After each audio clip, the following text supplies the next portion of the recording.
แบงอยู่ว่าเข้าเทียบทุนแล้วครับคู่ที่2ครับคู่ชิงเจริญ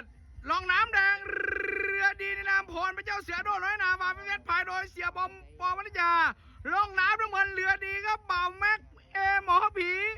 ใครจะได้ 7,000 หรือว่าใครจะได้ 5,000 ครับเที่ยวนี้